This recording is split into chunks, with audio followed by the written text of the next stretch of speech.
Hello everyone, BA, BSc, BCom first year foundation English में हम chapter 1 और 2 where the mind is without fear और the hero पहले हम वीडियो में करवा चुके हैं। इस वीडियो में हम चैप्टर 3 और 4 trust with destiny, the portrait of a lady, ये दो चैप्टर के मोस्ट इंपोर्टेंट क्वेश्चंस करवाएंगे।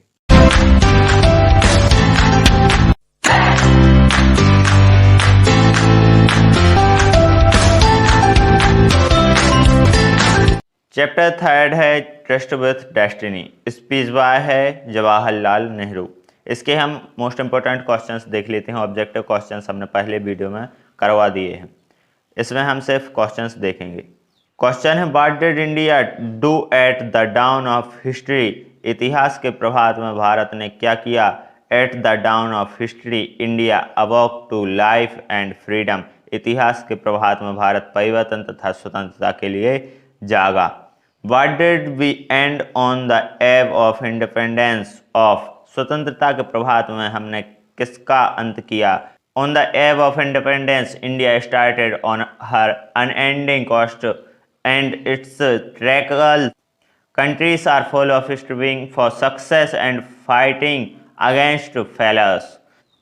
इतिहास के प्रभात में भारतीयों ने भारत की गत सफलताओं एवं असफलताओं की खोज की। What does service of India means? Bharat की सेवा का क्या आशय है? The service of India means the service of suffering humanity. It also means eradicating poverty and ignorance along with disease and inequality. Bharat की सेवा का आशय मानवता की सेवा है। इसका यह भी आयत है कि गरीबी, अज्ञानता, बीमारी तथा असफलताओं को निर्मूल किया गया। What do we have to labor? We यानी हमें क्यों परिश्रम करना चाहिए? We should labor or work hard so that our dreams about India may be fulfilled. हमें कठिन परिश्रम इसलिए करना चाहिए ताकि हमारे स्वप्न पूर्ण हो सकें। What did Nehru appeal to the people of India? Nehru ने भारतीयों से क्या अपील की?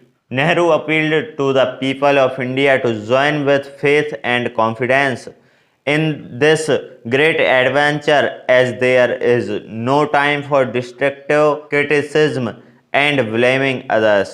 यानी नेहरू ने भारत के लोगों से अपील की कि वे विश्वास तथा नेक नियति से इस साहसिक कार्य में शामिल हों, क्योंकि अब हानिकारक आलोचनाओं तथा दूसरों पर दोषारोपण करने का समय नहीं है। नेक्स्ट क्वेश्चन है, who is a new star according to Nehru? Nehru के अनुसार नया सितारा क्या है? The new star is the new freedom of India. नया सितारा भारत की नई स्वतंत्रता है। What comes to us along with freedom? स्वतंत्रता के साथ हमारे लिए क्या आया है?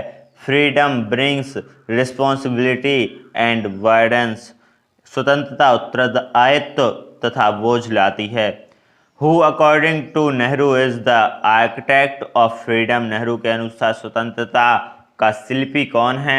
Mahatma Gandhi is the architect of freedom. Mahatma Gandhi स्वतंत्रता के शिल्पी हैं।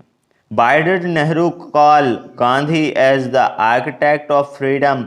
नेहरू ने महात्मा गांधी को स्वतंत्रता का शिल्पी क्यों कहा? Nehru called Mahatma Gandhi as the architect of freedom because he held the old spirit of India and worked as a torch to remove as old darkness present amongst the people.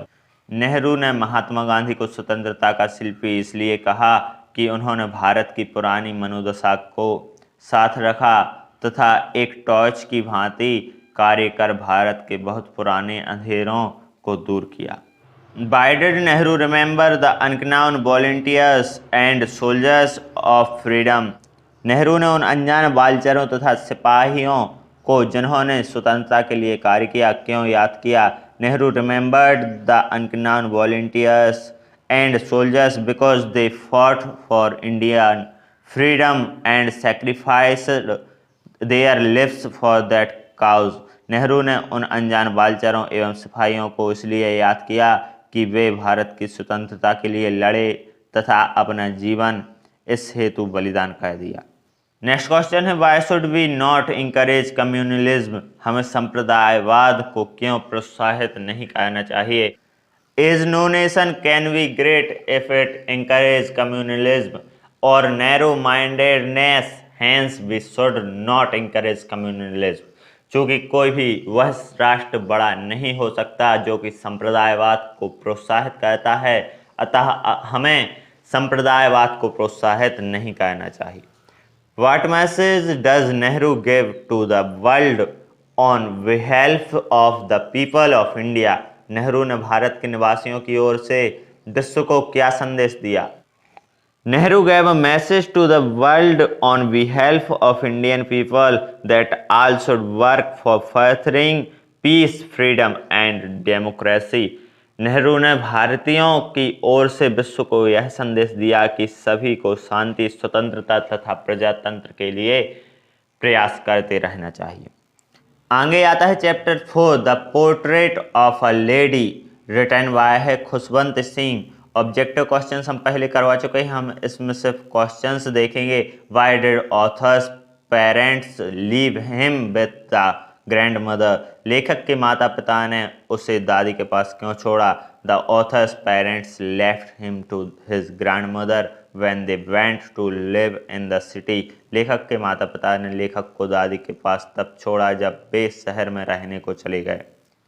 How did the author's grandmother sing the morning prayer to him, लेखक की दादी माँ प्रातःकाल कैसे प्रार्थना गाती थीं।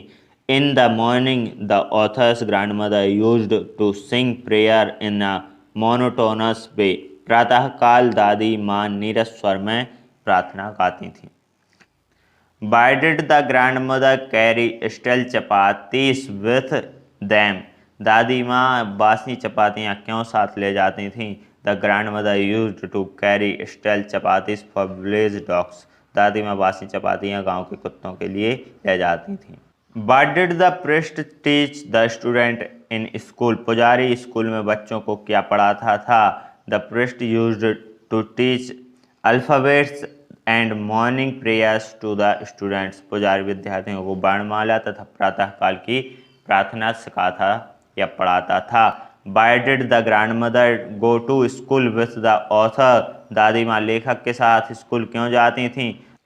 The grandmother used to accompany the author because the school was attached to a temple. During the school hours she used to learn religious books at the temple.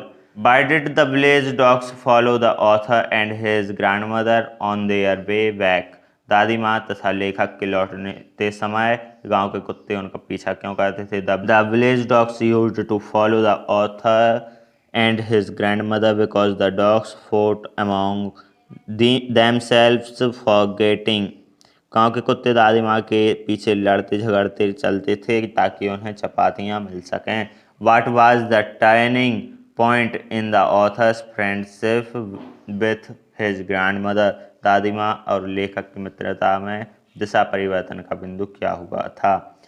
When the author was sent to the city for studies, it proved a turning point in the friendship between the author and his grandmother. जब लेखक को शहर के लिए भेजा गया तो वह दादी माँ तथा लेखक की मित्रता के बीच दिशा परिवर्तन का बिंदु सिद्ध हुआ।